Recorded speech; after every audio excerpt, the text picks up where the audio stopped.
Also, just keep in mind too, guys, and this is the third video in a series that we're starting from earlier this morning. But we're looking at the Fibonacci fan on the volatility index, the CBO market futures volatility index for VIX, VIX, and it's held a pattern that's been kind of interesting, and it's a very simple channel. Obviously, you have a long tail here with a huge rise intraday. I'm not sure if that number is accurate on March 24th, but regardless, the channel kind of broke in here, right, from the trend. We closed lower, and we've back tested that a few times along here, back tested it, and then recently we broke out above it and then back tested it.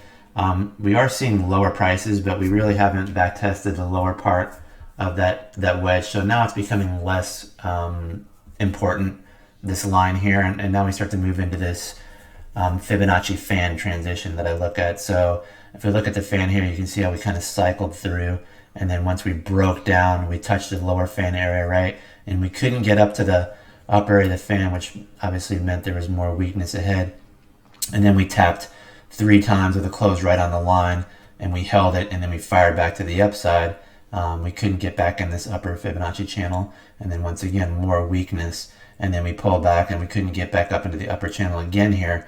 But we are holding this kind of horizontal support on the volatility here, with a low close though. So a lot of people are saying, well, volatility is still remaining elevated. It is, but in context for the overall macro view from where we've been, it's kind of cycling, in waves lower, acting accordingly, but a little bit of fear maybe going into these levels of the market that we're at. That doesn't mean that this still can't unwind further. It means that right now the move is being doubted, and it's being hedged, obviously, in some fashion. But it still doesn't mean that the market is correct. It could be the market is unsure. Then we get the move in the market, and then you'll see the commensurate move in volatility. I'd be a little hesitant to start holding this for a day or two below this channel, especially if the market's rising. It does make it a little bit more vulnerable for a continuation move, because once we break this level, you're definitely headed down to the 22-23 on the VIX, which was the lower part of the first gap that we saw before the big market sell-off. And that would take a lot out of stuff like UVXY and TVIX. It would really crush those ETPs or ETFs, we're going to call them. But so we're very neutral here. The market's kind of trying to decide which way, or the volatility index is trying to decide which way the market wants to move here. The indications are, and I'm just going by what I'm looking at here, I would say neutral to negative on the VIX, which is hard to believe.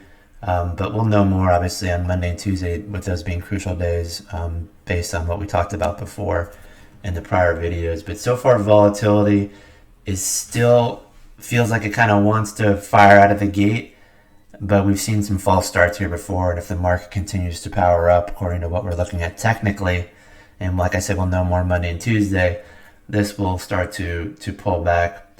I wouldn't think the pullback can be rapid, but it might, because really under this level of this channel, a close below there and a break below the tail of the 27th would probably set a volatility pushing rather rapidly in a market move quickly up to the 310, 311 area on SPY, with 320s not being completely out of the question. But a lot of those things that we talked about, as far as the breadth of the market needs to break that trend line to the upside, and then you start to get a lot of the indices moving in tandem, in synchrony to the upside, with the financials as well being a red flag currently that could turn into a green light if we see it move back up in the financials, or at least some steadiness and some sideways action in the financials, instead of this constant, one step up, 2 steps back in the financials. But very interesting week coming up here. So far, volatility feels like it wants to fire up, but it's not so sure, and it could break a little bit lower there. So definitely some levels to watch.